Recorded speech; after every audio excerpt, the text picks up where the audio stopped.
주님을 향한 노래 중심 잃은 예배 내려놓고 이제 나 돌아와 주님만 예배해요. 최근에 우리는 생명력에 대한 말씀을 계속 상고하고 묵상했습니다.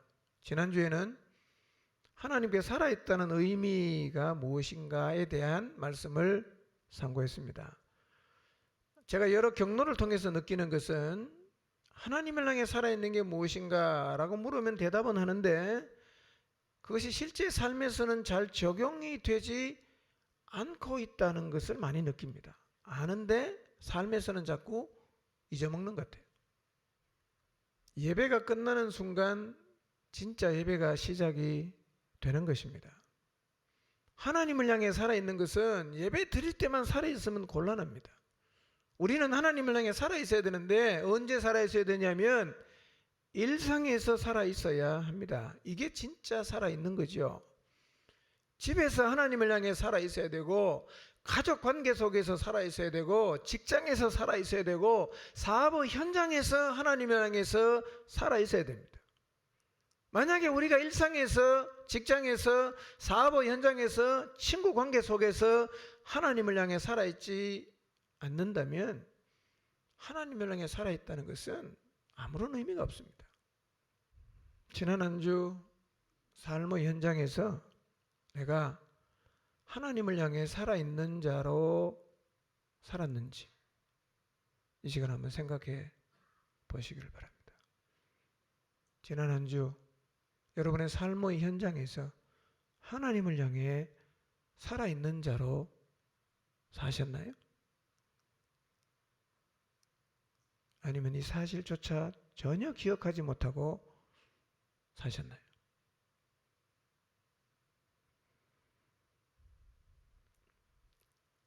삶의 현장에서 살아있어야 돼요. 여러분이 고뇌하는 그 문제 앞에, 여러분이 씨름하고 있는 그 문제 앞에서 하나님을 향해 살아있어야 됩니다. 하나님을 향해 살아있다는 세 가지 의미 기억하실 겁니다. 하나님을 향해 살아있다는 게 첫째는 무엇입니까? 하나님께 반응하고 하나님 말씀에 반응하는 거예요. 삶 속에서 하나님 말씀에 반응해야 돼요. 그렇다면 지난 한 주 여러분의 삶을 돌아보십시오. 하나님 말씀에 반응하며 사셨습니까? 아니면 하나님 말씀을 다 까먹고 하나님을 향해서 죽은 자로 사셨습니까? 생각해 보십시오. 하나님을 향해 살아있다는 것은 둘째로 모든 상황을 하나님이 보시듯 보는 것입니다. 모든 상황 앞에 섰을 때 하나님이 이 상황을 어떻게 보실까 이게 생각이 나야 돼요. 하나님은 어떻게 보실까? 그리고 하나님이 보시듯 그 상황을 바라보는 것이 하나님을 향해 살아있다는 얘기입니다. 지난 한 주 이렇게 사셨나요? 정말 하나님을 향해 살아있으셨나요? 이렇게 살아야 생명력이 나타나는 거예요. 아무리 많이 알아도 정작 적용해야 될 삶의 현장에서 잊어버리면 아는 게 아무런 소용이 없어요. 여전히 생명력은 안 나타납니다. 하나님을 향해 살아있다는 것의 세 번째는 무엇입니까? 우리를 인도하시는 성령님을 따라 행하는 것이에요. 내 안에 사시면서 나를 진리 가운데로 인도하시는 성령님이 계세요. 가만히 계시는 게 아니라 그분은 나를 인도하십니다. 사도행전을 읽어보시면 성령이 얼마나 신자의 삶 가운데 간섭하시고 구체적으로 길을 인도하셨는지를 확인할 수가 있어요. 이 성령을 따라 행하는 것이 하나님을 향해 살아있는 것입니다. 여러분 지난 한 주간 여러분 안에 성령님이 계신다는 사실은 기억하셨나요? 그리고 그분이 여러분의 인생의 방향을 때로는 결정하고 선택하게 할 때 그분이 주시는 마음을 따라 결정하고 순종하셨나요? 이런 삶의 반복이 하나님을 향해 살아있는 삶의 모습이요. 이런 삶을 살아갈 때 비로소 우리의 삶에서 하나님의 생명력이 드러나게 되는 것입니다. 우리 모두가 이렇게 살아가기 시작하면 이 세상이 얼마나 어두워요. 칠흑같이 어둡지 않습니까? 이 어두운 세상을 밝히는 교회다운 교회가 되어서 어둠 속에 갇히는 영혼을 건져내는 일을 힘있게 감당하게 되는 것입니다. 그런데 사단은요, 교회가 이렇게 되는 걸 정말 싫어합니다. 그래서 교회가 생명력을 드러내며 살려고 하면 교회가 이 자리에 서지 못하도록 온갖 방법을 동원해서 방해를 합니다. 어떻게 하든지 넘어뜨리려고요. 저는 이런 사단의 방해를 많이 느끼고 있습니다. 사단은 코로나19 바이러스로 인해 생긴 이 상황도 적극적으로 이용할 것입니다. 그러므로 지금의 상황에 대해 경각심을 가지고 영적인 타격을 최소화하도록 우리 모두가 영적으로 깨어 있어야 합니다.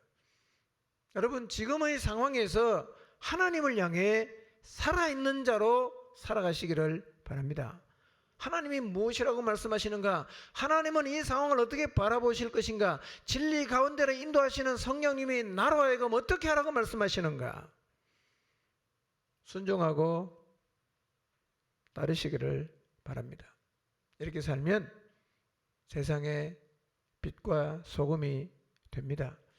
이렇게 살면 교회의 존재감, 신자의 존재감을 가질 수 있게 됩니다. 우리 모두가 이렇게 살면요, 세상이 우리를 무시하지 못합니다. 아니, 무시를 못하는 정도가 아니라 두려워하고 칭송할 것입니다. 그래서 그들의 인생 가운데 인생의 허물을 느낄 때, 혹은 바른 길을 알고 싶을 때, 죄 가운데 살던 삶이 는더리가 날 때 우리를 찾아와서 우리에게 인생길을 묻게 될 것입니다. 그러므로 신자는 반드시 하나님을 향해 살아있는 자리에 서 있어야 합니다. 우리는 늘 이 자리에 서기를 사모해야 되고 지속적으로 이 자리에 머물려는 노력을 해야 합니다. 감사한 일은 우리 안에서도 이 자리에 서 있는 사람들을 볼 수가 있다는 것입니다. 아직 완전히 탄력을 받은 상태는 아니지만 그래도 이 자리에 서 있는 사람들이 보입니다. 이 자리에 서 있는 사람이 있다는 것은 너무 감사한 일입니다. 그런데 사단은 이 자리에 서 있는 사람들이 가다가 빠질 수 있는 함정을 파놓고 기다리고 있어요. 우리가 거기 빠지도록. 이 영광스러운 길을 걸어가고 있는 사람이 넘어지고 자빠지도록 우리 앞에 함정을 파놨는데요. 이 함정이 오늘 제가 두 가지를 말씀드릴 텐데요. 이 사단이 우리의 걷는 길, 잘 가도 함정이 있고 잘못 가도 함정이 있는데, 특히 지금 우리 공동체가 우리 자신들을 돌아보면서 생각해야 될 함정이 두 가지가 있는데, 이 두 가지를 오늘 우리가 좀 깊이 있게 생각해 보려고 합니다. 첫 번째, 교만하지 않는가 하는 것입니다. 교만. 생명력을 드러내는 자리에 서는 것은 정말 특별한 일입니다. 제가 봤을 때는 신자 가운데서도 이렇게 하나님을 향해 반응하면서 생명력을 드러내는 신자는요, 정말 소수입니다. 많지 않아요. 그러다 보니까 이 자리에 섰을 때 잘못하면 빠지기 쉬운 함정이 뭐냐면 교만과 자기의에 도취되는 거예요. 굉장히 조심해야 됩니다. 그래 자빠지나 이래 자빠지나 자빠지는 건 똑같아요. 이 자리에 서는 사람이 많지 않아요. 생명력을 드러내면서 사는 사람 정말 소수입니다. 근데 내가 지금 그 길을 갖고 있어요. 어떤 생각이 들 수 있겠어요? 내가 다른 사람보다 낫다는 교만. 그리고 내가 이 자리에 선 것은 내가 정말 열심히 했고 그리고 노력한 결과라고 생각을 해서 자기의에 도취될 수 있는 것입니다. 이거 조심해야 돼요. 이 함정은 조심하지 않으면 누구라도 빠질 수가 있습니다. 여러분, 그런데요, 모든 인간은 교만과 자기의라는 함정에 빠질 조건을 다 갖추고 있습니다. 누구나 다 마찬가지입니다. 기억하십시오. 교만이라는 함정, 자기의에 도취되는 함정에 빠지는 것에서 자유한 사람은 한 명도 없습니다. 우리 다 대상자들입니다.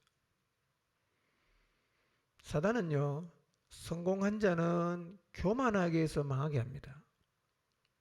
실패한 사람은 좌절하게 해서 망하게 합니다.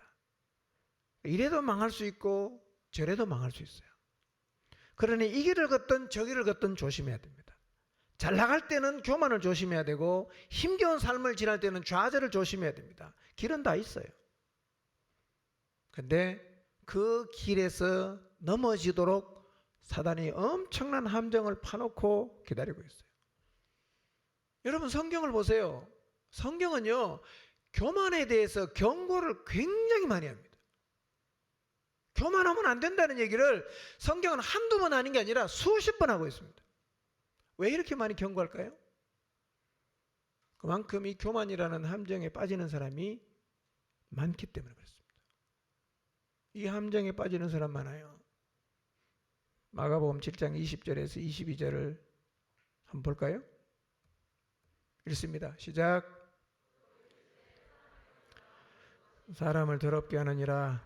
속에서 곧 사람의 마음에서 나오는 것은 악한 생각, 곧 음란과 도둑질과 살인과 간음과 탐욕과 악독과 속임과 비방과 교만과 우매함이니. 그랬어요.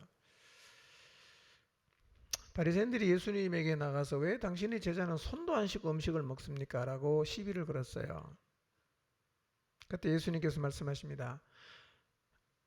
사람이 더러워지는 것, 사람을 더럽게 하는 것은 씻지 않는 손으로 먹는 것 때문에 그렇게 되는 게 아니라는 거예요. 왜 사람이 더럽게 되냐? 씻지 않는 손으로 먹는 음식이 사람을 더럽게 하는 것이 아니라 사람 마음 안에 내재되어 있는 그 악한 것들 때문에 사람이 더러워진다는 거예요. 그리고 예수님께서 사람의 마음에 담겨있는 악한 것들을 쭉 나열을 하세요. 예수님이 12가지를 말씀하셨는데요. 이 말씀은 우리 마음 안에 담겨있는 악이 꼭 12가지다 이런 의미는 아니에요. 우리 마음속에 담겨진 악이 이만큼 많다는 거예요.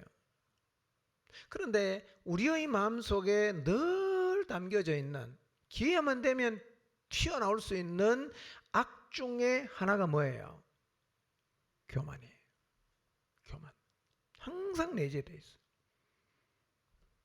모든 사람의 마음 안에는 뭐가 담겨져 있냐? 교만이라는 악이 항상 담겨져 있어요. 언제 쳐들고 나오냐? 조건만 갖춰지면 쳐들고 나오는 거예요. 그래서 성경은 교만을 그렇게 많이 경고하시는 거예요. 여러분의 마음속에는 교만이 없나요? 한번 생각해 보세요. 교만이 담겨져 있는가? 예. 어떤 데 가면 내가 교만해지고 어떤 데 가면 좀 비굴해지기도 하는데요. 이 사람 마음속에는요, 교만이라는 악이 항상 담겨져 있어요. 영적인 힘을 가진 사람은 교만이 올라오려고 하면 누를 수 있어요. 그런데 영적인 힘이 없는 사람은 교만이 올라올 때 누를 힘이 없을 뿐만 아니라 오히려 그걸 즐긴단 말이에요. 그래서 어떻게 되냐? 교만한 사람이 되는 거예요. 우리가 왜 교만을 조심해야 되느냐 하면, 교만해지는 순간, 교만이 내 마음속에서 치고 올라오는 그 순간 우리의 미래가 바뀝니다. 교만이 고개를 쳐들어서 내가 교만한 사람이 되는 순간 우리의 미래는 이렇게 바뀌어버리는 거예요. 시편 31편 23절 읽읍시다. 시작. 너희 모든 성도들아 여호와를 사랑하라. 여호와께서 진실한 자를 보호하시고 교만하게 행하는 자에게 엄중히 갚으시느니라. 하나님은요, 진실한 자는 보호를 해주세요. 하나님은 진실한 사람은 보호를 해줍니다. 피해를 보면서 욕을 얻어먹으면서라도 진실한 사람은 하나님이 보호를 해줘요. 그런데 교만한 사람은 엄중히 갚는다. 다른 말로 표현하면 이거예요. 교만한 사람은 가차없이 벌한다는 거예요. 예. 교만하면 긍휼 없이 하나님은 벌합니다. 그러니 내가 교만해지는 순간 내가 이런 자리에 서는 것입니다. 그러니까 사람이 교만해지는 것은 굉장히 두려워야 됩니다. 여러분 자신이 교만한 사람이 되는 것을 두려워하시길 바랍니다. 근데 문제는 우리 모두의 마음속에는 교만이라는 악이 다 들어앉아 있어요. 제 안에도 있어요. 여러분 안에도 있어요. 언제든지 튀어나와 이게 함정입니다. 특히 바른 길을 걸어가고 열심히 주님을 따라가는 사람이 이 함정에 빠질 가능성이 높다는 거예요. 시편 138편 6절입니다. 읽습니다. 시작. 굽어 살피시며 멀리서도 교만한 자를 아심이니이다. 하나님은 지극히 높은 곳에 계시지만 낮은 자를 굽어 살피십니다. 그리고 아주 멀고 먼 데서도 교만한 자를 다 알아보십니다. 하나님은 저 멀리 하늘에 계시는 것처럼 보이지만 오늘 여기 있는 분 중에 혹시 마음이 교만한 사람이 있으면 하나님은 다 알아봅니다. 숨겨도 다 알아봅니다. 누가 하나님을 속일 수 있겠어요? 못 속입니다. 멀리 계시지만 누가 교만한지 하나님은 다 아십니다. 잠언 6장 16절에서 19절인데 한번 읽어보겠습니다. 시작.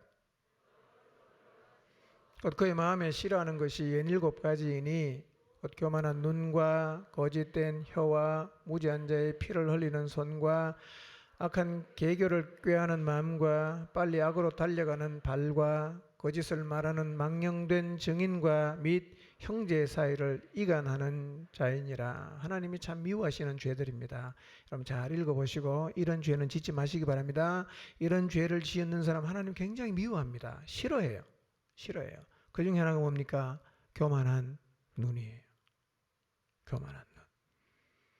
처녀 총각들 눈이 높은 거 죄입니다. 하나님 싫어해요. 너무 고르지 마시고 기도하시고 주님이 준 사람이면 결혼하시길 바랍니다. 눈이 너무 높아요. 눈이. 예. 나는 뭐 믿음만 있으면 됩니다. 진짜인 줄 알았어요. 뒤에 가보니까 조건이 수십 가지 같아요. 예. 교만한 자 하나님 미워합니다. 기억하시기 바랍니다. 그러니까 교만해지는 순간 우리의 미래가 달라집니다. 잠언 16장 18절입니다. 읽습니다. 시작. 교만은 패망의 선봉이요 거만한 마음은 넘어집의 앞잡이이니라. 교만은 패망, 파멸의 선봉이라는 겁니다. 교만한 사람은 파멸로 가는 깃발을 들고 있는 사람의 뒤를 따라가는 거예요. 그럼 결국 어디로 가겠어요? 파멸의 선봉장 따라가니까 파멸로 가지 않겠어요? 여러분 교만하게 사는 사람, 잘난 척하고 그냥 다른 사람 막 무시하고 사는 사람이 파멸에 이르는 것은 우리가 세상에서도 날마다 보지 않습니까? 교만한 사람 치고 파멸로 가지 않은 사람 본 적 있습니까? 여러분 정치 권력도 보세요. 교만하면 다 무너집니다. 어느 정당이든 정권을 잡아서 교만하면요 국민들이 다 고개 돌립니다. 정치 권력도 교만하면 무너집니다. 네. 왜냐? 성경 말씀 그대로입니다. 교만은 패망, 파멸의 선봉이거든요. 예레미야 50장 31절을 보겠습니다. 시작. 주 만군의 여호와의 말씀이니라. 교만한 자여 내가 너를 대적하나니 너의 날 곧 내가 너를 벌할 때가 이르렀음이라. 교만하면 하나님 어떻게 한다고 말씀하십니까? 내가 너를 대적한다. 그리고 그 다음에 이렇게 말하지 않습니까? 교만해지는 것은 하나님이 벌할 때가 가까워졌다는 의미라는 거예요. 옛날 어른들이 이런 얘기를 하더라고요. 어떤 사람이 갑자기 좀 돈이 생기거나 잘 나가면요. 그래서 교만해지면 이렇게 말하더라고요. 저 사람 봉다리가 다 찼다. 이렇게 얘기하더라고요. 망할 때 다 됐다는 얘기죠. 근데 성경이 사실은 그렇게 말하거든요. 여러분 교만해지는 게 이만큼 무서운 일이에요. 근데 여러분 혹시 교만해지지 않았습니까? 만약에 내 안에 교만한 모습이 있다면 정말 두려움으로 그 교만한 자리를 떠나가야 됩니다. 왜냐하면 거기는 하나님을 대적하는 길이고 패망의 길이고 또 하나님이 벌하는 길이고 하나님이 싫어하는 길이고 망하는 길이에요. 거기는. 베드로전서 5장 5절을 보겠습니다. 시작.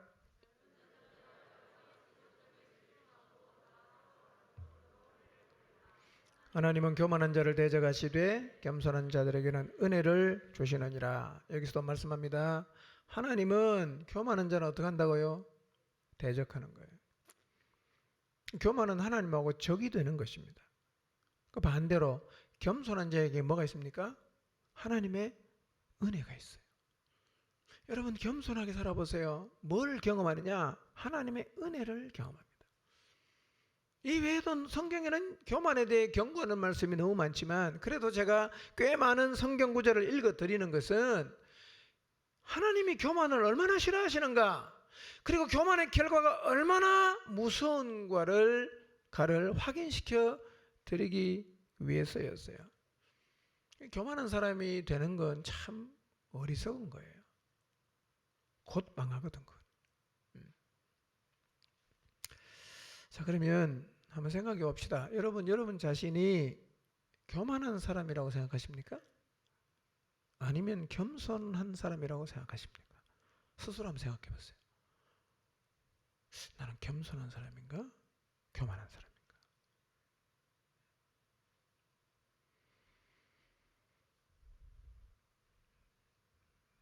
여러분의 평소의 태도를 한번 생각해 보세요. 목장 식구한테 대하는 태도나 직장 가서 대하는 태도나, 나는 겸손한 사람인가? 교만한 사람인가? 그런데요, 재밌는 사실은 교만한 사람은 자기가 교만한 것을 되게 몰라요. 잘 모릅니다. 진짜 교만한 사람은요, 오히려 자기가 겸손하다고 생각합니다. 나 겸손하다고. 이 교만한 자세가 바뀌기가 쉽지 않아요. 저도 이 말씀 준비하며 생각해 봤어요. 내가 교만한 사람일까? 그럴 수도 있겠다는 생각이 들었어요. 그럴 수도 있겠다. 왜냐하면 교만의 정의를 보니까 그래요. 교만이 뭐냐면요, 교만은 휘페레파노스라는 말인데요, 거만한, 교만한, 자랑하는 이라는 뜻을 갖고 있는데요, 이 말의 뜻은 이거예요. 남들 위로 자기 모습을 나타내는 이 교만이에요. 남들 위로 자기 모습을 나타내는 이게 혹시 말씀이 어렵게 느껴질까 봐 여러분이 금방 이해할 수 있는 쉬운 말로 제가 설명했습니다. 뭐가 교만이냐? 너하고 나하고는 급이 다르다 는 생각을 하는 사람은 교만한 사람이에요.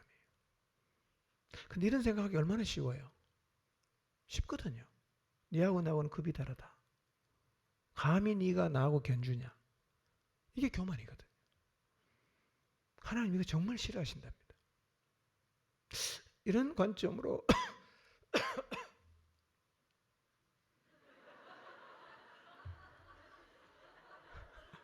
예, 3m 안 간다니까 걱정하지 마세요. 이런 관점으로 생각해 보니까 야, 나도 참 교만한 사람일 수 있겠다, 이런 생각이 들었어요. 너하고 나하고는 급이 다르다, 이런 생각을 한 번도 안 해보신 분 계십니까? 예. 가끔 드는 생각은 저는 교만이라고 말하고 싶진 않아요. 왜냐하면 사단이 계속 생각을 집어넣으니까. 근데 그 생각을 받아들여서 늘 그렇게 믿고 사는 사람은 교만한 사람이에요. 나는 나하고는 급이 달라, 너 나하고 같이 놀려고 하지 마. 이게 교만이에요. 이 교만이라고. 교만하면 어떻게 된다고요? 우리의 미래가 바뀝니다. 일단 하나님이 대적해요. 하나님이 가차없이 벌합니다. 쓰지도 않아요, 하나님. 우리는 이런 착각을 하거든요. 내가 훌륭하기 때문에 하나님이 쓴다고 생각하는데요, 여러분, 하나님이 사람을 창조하신 분인데 쓸 사람이 얼마나 많겠어요. 그래서 수많은 사람 가운데 하나님이 어떤 사람 쓰냐? 아무리 능력이 많아도 교만한 사람은 쓰지를 않습니다. 누굴 씁니까? 겸손한 사람 써요. 그럼 뭐가 교만이냐? 네하고 나하고는 다르다. 내가 너하고는 너보다 낫다. 이 생각 자체가 성경에서 말하는 교만의 정의예요. 자, 그렇다고 보면요, 누가 이 교만의 함정에 빠지겠습니까? 누가 자기 의에 도취되고 스스로 자기 자신을 남들 위에 두겠어요? 누가? 그만큼 살아낸 사람이에요. 살아낸 사람, 그리고 삶의 결과가 있는 사람이에요. 여러분, 인생을 대충 살고 엉망으로 산 사람은 교만해지기가 어려워요. 이런 사람은 교만해질 가능성이 거의 없습니다. 왜냐하면 이렇게 인생을 대충 사고 엉망으로 산 사람은요, 고개를 쳐들고 사는 것도 어렵거든요. 고개를 못 들어, 부끄러워갖고. 내놓을 게 없으니까 항상 찌그러져 있단 말이에요. 근데 반대로요, 인생을 최선을 다해 살았고 삶의 결과가 있는 사람은 그렇지 않아요. 우리 모두는 어쩌면 누군가로부터 니 참 너무 잘난 척한다 라는 얘기를 들은 적도 있을 것이고, 또 다른 사람을 향해서 야, 너 좀 잘난 척하지 마 라는 얘기를 한 적도 있을 거예요. 근데 여러분, 인생을 살아보니까 누가 잘난 척하던가요? 누가 잘난 척하던가요? 누가 교만하던가요?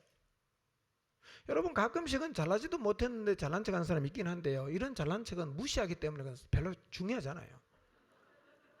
다 무시하잖아. 듣지도 않아, 그런 얘기는. 근데 되게 잘난 척하는 사람이 어떤 사람이냐면 진짜 잘난 사람입니다. 잘났으니까 잘난 척하는 거예요. 누가 잘난 척하냐? 잘 나가는 사람. 누가 잘난 척하냐? 잘난 사람이 잘난 척합니다.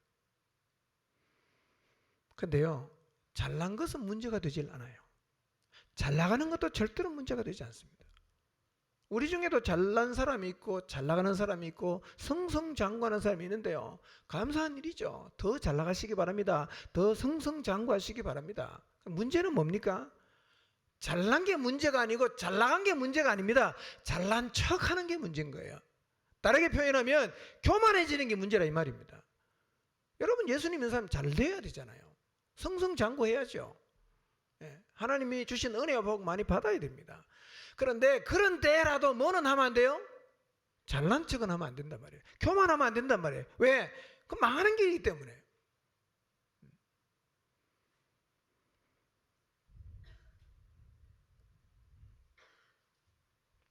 잘난 척하는 순간 그가 한 모든 잘한 일은 빛을 잃어버립니다. 의미를 다 잃어버립니다. 그렇기 때문에 잘 하고 있는 사람, 잘 나가는 사람, 다른 사람들보다 신앙의 더 높은 수준에 있는 사람, 삶과 사역의 열매가 많은 사람이 이 함정에 빠지지 않도록 조심하고 조심해야 됩니다. 우리 모두가 아무리 하나님 말씀에 순종하는 탁월한 성도의 삶을 살아도 늘 조심해야 되는 게 뭐냐? 교만하면 망한다. 교만하면 망한다. 이거를 기억해야 돼요. 여러분, 다 잘 나가게 되시기 바랍니다. 승승장구하게 되시기 바랍니다. 그렇지만 절대로 잘난 척은 하지 마세요. 절대로 교만해지지 마세요. 망하는 길입니다.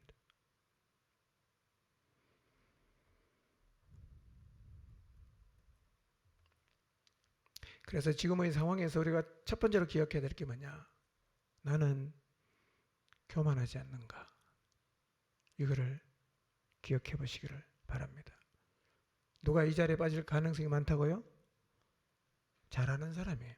잘하는 사람, 성공한 사람, 사역의 열매가 많은 사람, 뭘 해도 잘 해내는 사람, 이 사람이 조심해야 되는 거예요. 두 번째, 하나님을 향해 살아있는 자로 살고자 노력을 하는 와중에서 우리가 돌아봐야 될 두 번째는 뭐냐면, 사랑을 잃어버리지 않았는가 하는 것을 우리가 돌아보아야 합니다. 사랑을 잃어버리지 않았는가. 여러분, 위에서 말씀드린 것처럼 교만이 문제가 되는 이유가 뭐냐면, 물론 교만하면 하나님이 싫어하지요. 하나님이 가차없이 벌하지요. 근데 교만에 또 다른 문제가 뭐냐면 그 교만하면은 뭐가 없어요? 사랑이 없는 거예요. 사랑이 없는 거예요. 교만한 사람은 배려가 없습니다. 교만한 사람은 다 자기 입장만 내세우고 큰 소리 치고, 예, 사랑이 없단 말이에요. 내가 잘하고 있기 때문에, 내가 승승장구하기 때문에 다른 사람을 무시한다면 이미 나는 사랑이 내 안에 없습니다. 하나님의 은혜를 입을 때 우리가 조심해야 되는 게 뭐냐? 교만해서 형제를 향한 사랑을 잃어버리는 거예요. 이거 조심해야 됩니다. 교만과 사랑은 공존할 수 없는 것입니다. 여러분 생각해 보십시오. 여러분 안에 사랑이 있는 것 같습니까? 사랑. 형제를 사랑하시나요?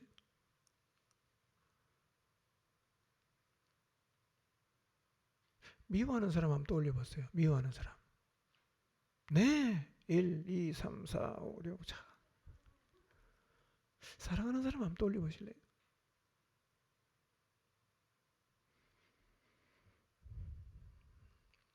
잘 아시는 것처럼 에베소 교회의 문제가 무엇이었어요? 처음 사랑을 버린 거였거든요. 버린 거.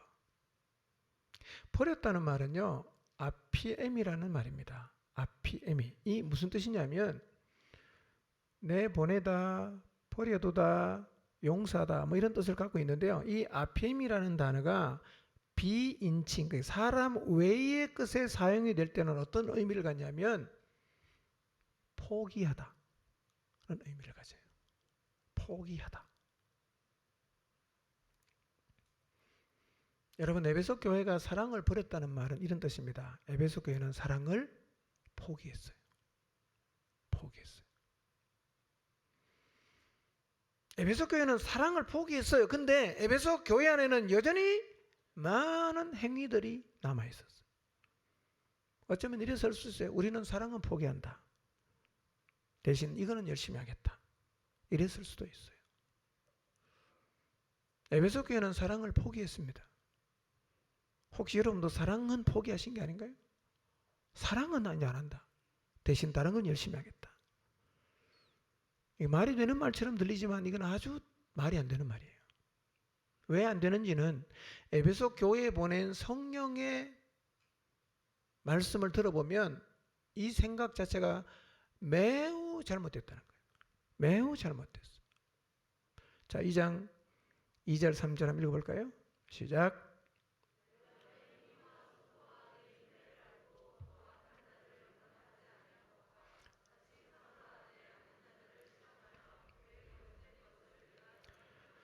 또 내가 참고 내 이름을 위하여 견디고 게으르지 아니한 것을 아노라. 그러나 너를 책망할 것이 있나니 너의 처음 사랑을 버렸느니라. 여러분, 자, 성경을 잘 보세요. 에베소 교회에 아직도 남아있는 행위가 뭔지를 보세요. 아직도 열심히 하고 있는 행위가 있어요. 수고 열심히 합니다. 인내하고 있잖아. 악한 자 용납하지 않잖아. 그 당시에는 가짜 사도가 많았거든요.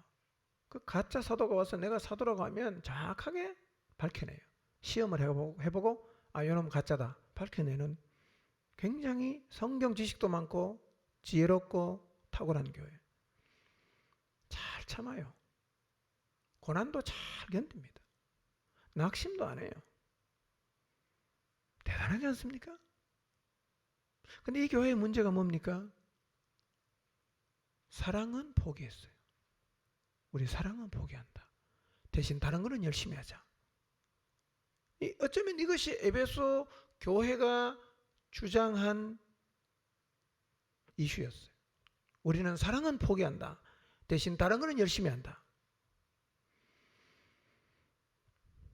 여러분, 이 말씀을 뒤집어보면 어떤 뜻이 있습니까? 사랑을 포기해도 수고와 인내와 가짜를 밝혀낼 수 있는 탁월함과 상황을 견디고 낙심하지 않은 행위를 가질 수가 있다는 얘기입니다. 그러니까 사랑을 포기해도 이런 신앙적 많은 행위들을 충분히 가지고 있을 수 있다는 거예요. 그런데 성령께서 주시는 말씀이 뭐냐? 네가 그런 거 아무리 많이 갖고 있어도 사랑을 포기한 것은 너무나 심각한 문제다 라고 말씀하시는 거예요. 여러분 혹시 이런 생각이나 이런 말을 내뱉으신 적은 없는지 모르겠어요. 저 열심히 하겠습니다. 근데 저보고 사랑하라는 말은 하지 마십시오. 이런 말 해보신 적 있어요? 나 열심히 하겠습니다. 다른 건 다 하겠습니다. 그 사랑을 한 말은 저한테 하지 마십시오. 여러분 이 말은 성도가 해서는 되는 말입니까? 안 되는 말입니까? 안 되는 말입니다. 왜 그러냐? 5절을 보겠습니다. 읽겠습니다. 시작. 그러므로 어디서 떨어졌는지를 생각하고 회개하여 처음 행위를 가지라. 만일 그리하지 아니하고 회개하지 아니하면 내가 내게 가서 내 촛대를 그 자리에서 옮기리라. 자, 성령께서는 에베소 교회 안에 이렇게 훌륭한 행위들이 많이 있었음에도 불구하고 회개를 촉구하시는데 뭘 회개하라고 하시냐?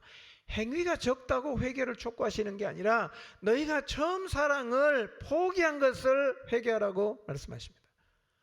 처음 사랑을 포기한 걸 만약에 너희가 회개하지 않으면 내가 촛대를 옮긴다 이렇게 말씀하시는데요. 이 말은 사랑을 포기해도 훌륭한 행위가 있지만 그러나 사랑을 포기하면 우리 주님은 뭘 옮긴다고요? 촛대를 옮긴다는 거예요. 그러니까 우리의 인식과 성령님이 갖고 있는 인식이 달라요. 우리는 이렇게 생각하죠. 사랑을 포기해도 훌륭한 행위가 많으면 문제가 안 된다. 우리가 이렇게 인식하잖아요. 근데 성령님이 갖고 있는 인식은 완전히 달랐어요. 행위가 많아도 사랑이 없으면 나는 나하고 끝장내겠다. 더 이상 너를 쓰지 않겠다. 이게 누구 인식입니까? 하나님의 인식이요. 우리 인식은요? 사랑 없으면 어때? 열심히 하면 되지. 라는 인식을 갖고 있다는 거예요. 누구께 맞아요? 당연히 성령님이 갖고 있는 게 맞겠지. 예. 그 인식을 바꿔야 돼요. 저는 사랑하는 거 빼놓고는 다 하겠습니다. 이런 말 하면 안 돼요.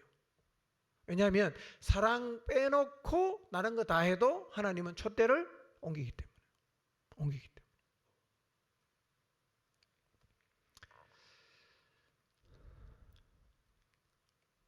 여러분 성령님은요, 하나님은요, 사랑하는 것을 포기한 것을 굉장히 심각한 문제로 보시는 거예요. 우리가 아무리 열심히 영혼을 섬기고 열심히 살아도 형제를 사랑하는 이 사랑을 포기했다고 하면 이것은 아주 심각한 문제라는 거예요. 이것도 결국은 바른 길을 걷는 사람이 빠지도록 사단이 파놓은 함정이에요. 사랑 포기해도 괜찮다. 열심히 하면. 이게 틀린 생각입니다. 아주 틀린 생각이에요. 이제 우리는 누구랑 인식을 같이 해야 되겠어요? 성령님하고 같은 인식을 가져야 돼요. 예. 세상과 같은 인식이 아니라 성령님하고 같은 인식을 가져서 내 안에 만약에 사랑이 없다, 이거를 스스로 심각하게 받아들여야 됩니다. 아, 내가 지금 이렇게 계속 가다가는 하나님이 나를 버릴 수도 있겠구나. 하나님이 나를 더 이상 사용하지 않을 수도 있겠구나. 정신 차리고 포기해버린 사랑 다시 찾아야겠다. 그런 마음의 자세를 갖는 것이 필요하단 말이에요. 자, 이런 맥락에서 이 배경을 가지고 본문으로 한번 돌아가 보겠습니다. 요한복음 13장 34절 35절입니다. 읽습니다. 시작.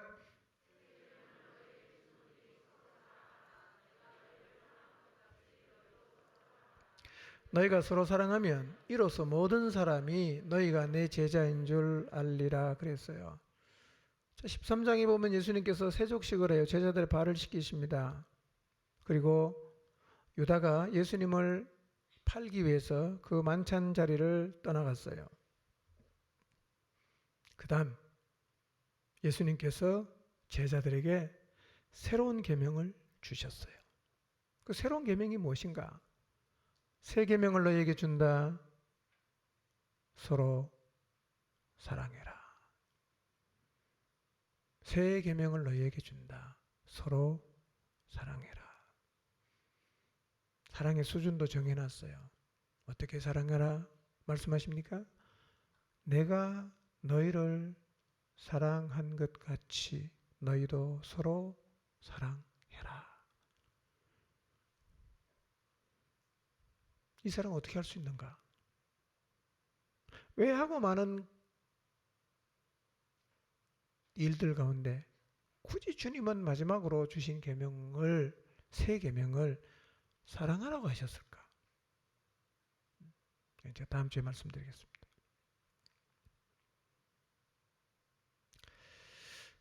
자, 그러면 새 계명을 줬으면 뭐도 있겠어요? 예? 원래 게 있으니까 새 거 준다고 말하겠죠. 옛 계명도 있지 않겠어요? 옛 계명이 이미 주어졌으니까 주님이 내가 너희에게 새로운 계명을 준다라고 계명을 주셨잖아요. 그 새 계명이 뭐였어요? 서로 사랑하라는 거예요. 여러분, 이 시간 주님이 우리에게 주시는 이 새 계명을 마음에 깊이 새기시기 바랍니다. 주님 우리에게 말씀하십니다. 서로 사랑하라고 말씀하십니다. 서로 사랑하라고 말씀하십니다. 수준은 뭐냐? 내 마음에 드는 사람만 사랑하는 게 아니라 내가 너희를 사랑한 것 같이 사랑하라고 하십니다. 이 사랑이 안 되면 주님 앞으로 나가셔서 기도하시고 내가 이 사랑을 실천하며 살 수 있게 해달라고 주님의 은혜를 구하게 되시기를 바랍니다. 사랑이 사라지면 함정에 빠진 거예요. 자, 옛 계명이 무엇인가? 마태복음 22장 36절에서 40절을 보겠습니다. 시작. 선생님, 율법 중에서 어느 계명이 크니까? 예수께서 이르시되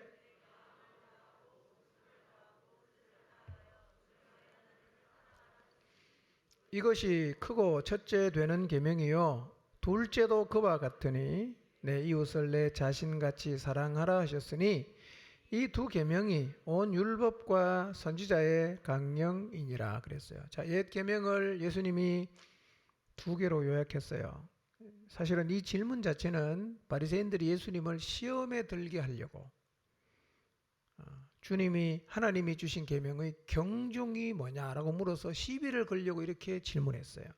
그때 예수님께서 대답하십니다.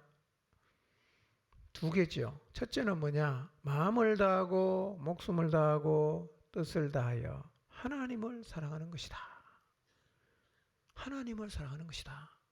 옛 계명의 첫째가 하나님을 사랑하는 것이다. 둘째는 뭡니까? 이웃을 네 자신처럼 사랑하는 것이다. 이렇게 옛 계명을 요약을 하셨어요. 첫째는 하나님 사랑, 둘째는 이웃을 내 자신처럼 사랑하는 것이다 라고 말씀하셨어요. 그 다음에 40절 예수님이 뭐라고 말씀하시냐면 이 두 계명이 온 율법과 선지자의 뭐다?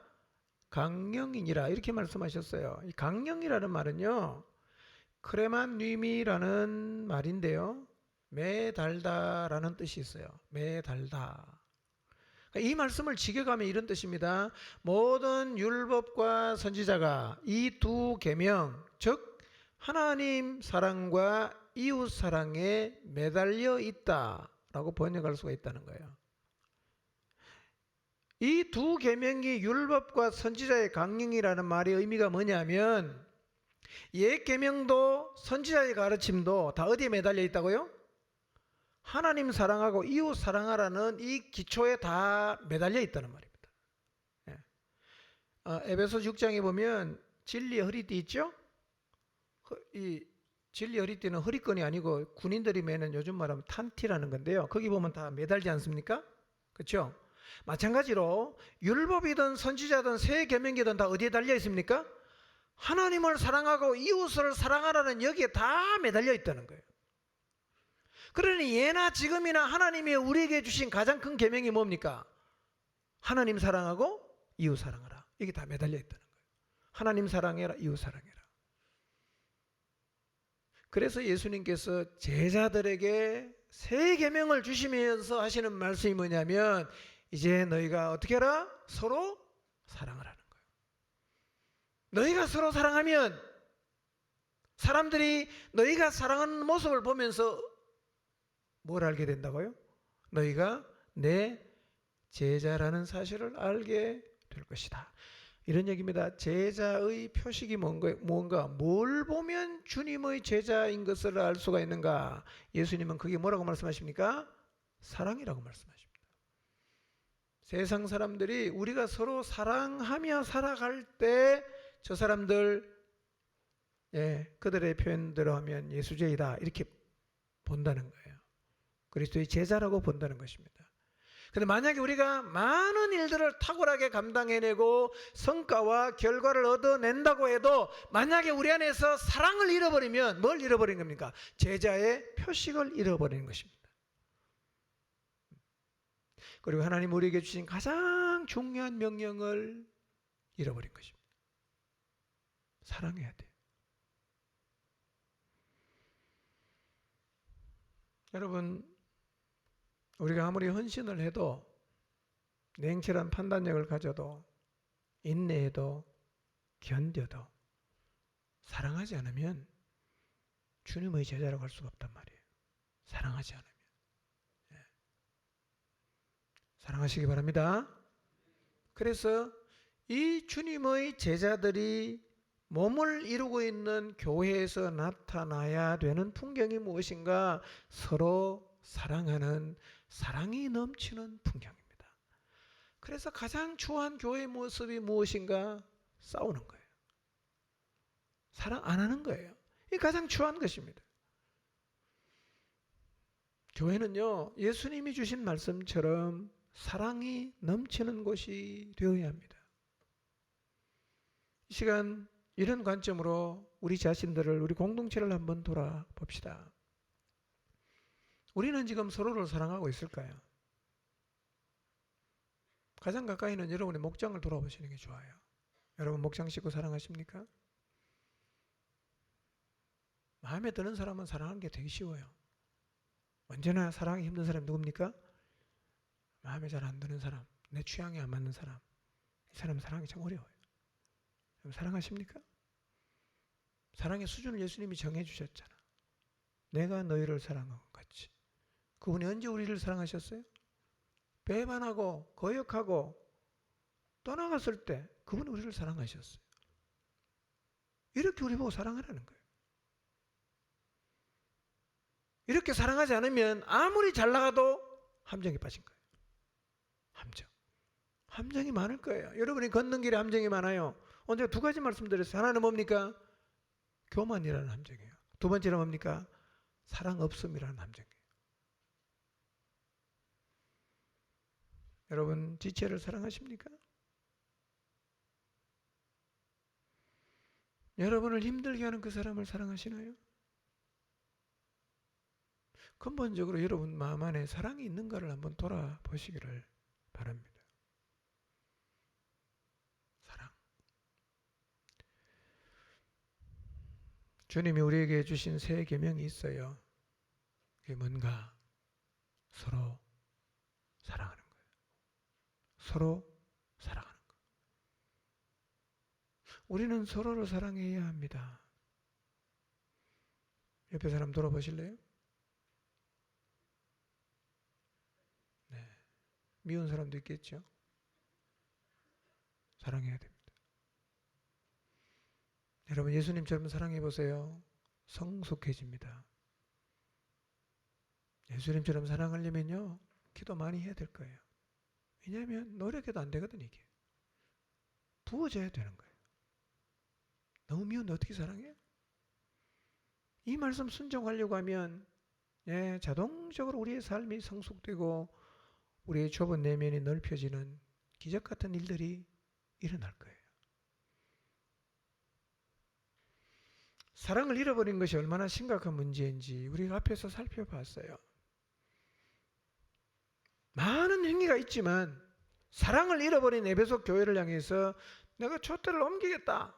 이것이 사랑을 잃어버린 교회를 향한 성령님의 인식이었습니다. 저는 최근에 우리 공동체 안에서 사랑이 있는지에 대해서 많이 생각하고 있습니다. 우리가 주님을 사랑하고 주님을 위해 살고자 하는 마음을 되게 갖고 있어요. 영혼을 사랑하고 교회를 세우려는 마음도 제가 보니까 되게 다 갖고 있어요. 그런데 그런 열정이 있는 것에 반해서 언제부터인가 서로를 사랑하는 모습이 부족하다라는 느낌을 저는 자꾸만 받습니다. 이 뭔가 자꾸 사랑이 우리 안에서 없어지고 있다, 이런 느낌을 계속 받아요. 여러분, 사랑을 포기하고 다른 행위를 하는 것 때문에 절대로 만족하시면 안 됩니다. 사랑을 포기한 것을 어쩔 수 없다고 생각하거나 그런 거 나하고 체질이 안 맞다 이렇게 말해도 안 됩니다. 사랑은 개인의 취향이나 체질이 아니에요. 하나님의 명령입니다. 모든 것이 거기다 다 매달려 있어요. 율법도 선지자도 세계명도 다 하나님 사랑, 이웃 사랑, 그 강령 속에 다 달려 있다는 것입니다. 이 시간 우리의 모습을 한번 하나님 앞에서 돌아봅시다. 혹시 나는 할 만큼 했다는 생각, 나름 열심히 사역을 하고 있다는 생각, 그리고 결실이 있다는 생각 때문에 사랑을 포기하고도 스스로 문제가 없다고 판단하고 생각하고 있지는 않는지. 이 정도면 됐지, 사랑까지 난 그나 못해, 체질이 안 맞아. 이 사탄의 말입니다. 하나님 말씀과 정반대로 얘기하는 거예요.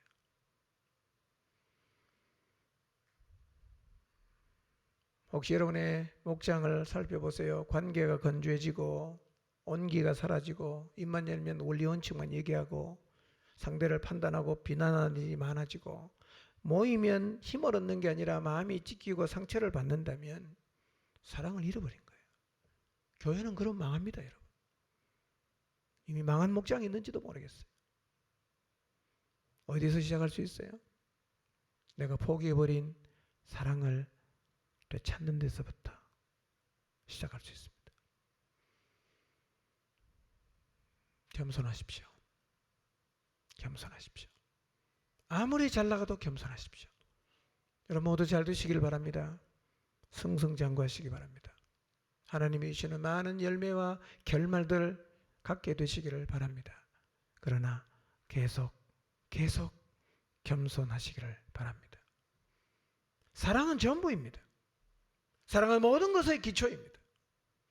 오늘 우리가 다시 찾아야 할 것, 잃어버린 사랑입니다. 혹시 사랑을 포기하고 다른 행위로 만족하고 있다면 하나님 앞에 나가셔서 사랑을 포기한 걸 회개하시길 바랍니다. 그리고 주님 우리에게 주신 새 계명이 무엇인지 다시 한번 기억하고 서로를 사랑하는 참 사랑을 되찾고 회복하게 되시기를 주님의 이름으로 축원합니다.